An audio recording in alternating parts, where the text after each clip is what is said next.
이 짧은 경전에는 불교의 깊은 가르침이 담겨 있어요. 삶을 살아가면서 우리는 많은 감정을 경험합니다. 기쁨도 있고 사랑도 있고 감사한 순간도 있지만 반대로 슬픔과 괴로움, 상실의 아픔도 있죠. 때로는 너무 힘들어서 왜 나한테만 이런 일이 생기는 걸까? 라고 스스로에게 묻기도 해요. 하지만 반야심경은 이런 우리에게 따뜻한 위로를 건넵니다. 모든 것은 공하다. 이 말은 단순히 아무것도 없다는 뜻이 아니에요. 오히려 그 반대죠. 모든 것이 공하다는 것은 우리가 보고 느끼는 것들이 본질적으로 변하는 과정 속에 있다는 의미예요. 조금 더 쉽게 이야기해 볼까요? 우리가 손에 꼭 쥐고 있는 모래를 떠올려 보세요. 손을 너무 세게 움켜쥐면 어때요? 모래는 손가락 사이로 빠져나가 버려요. 하지만 손을 부드럽게 펴고 있으면 모래는 거기에 그대로 머물러 있죠.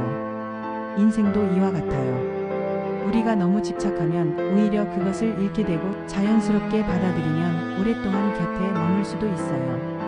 반야심경에서 가장 많이 알려진 구절 중 하나가 있어요. 바로 색즉시공, 공즉시색이라는 말이에요. 이 말은 우리가 보는 모든 것은 실체가 없는 것이고 실체가 없다는 것 자체가 곧 우리가 보는 모든 것이다라는 의미예요. 조금 어렵게 들릴 수도 있지만 일상 속에서 생각해 보면 그리 낯선 개념이 아니에요. 예를 들어볼까요?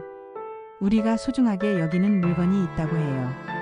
비싼 시계일 수도 있고 오래된 사진일 수도 있고 누군가가 선물해준 편지일 수도 있겠죠. 그런데 시간이 지나면서 그 물건은 낡아지고 혹은 잃어버릴 수도 있어요. 그때 우리는 슬퍼하고 속상해하죠.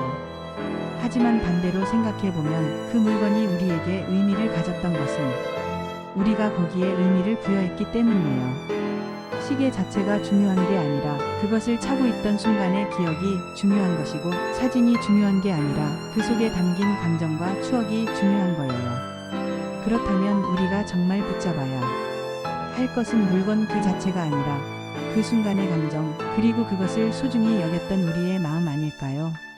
이렇게 생각해보면 잃어버린 것에 대한 아쉬움도 조금은 덜어질 거예요. 반야심경은 우리에게 계속해서 말해요. 너무 애쓰지 않아도 괜찮아. 모든 것은 흘러가는 것이니까. 기쁨도 흘러가고 슬픔도 흘러가고 아픔도 흘러가요.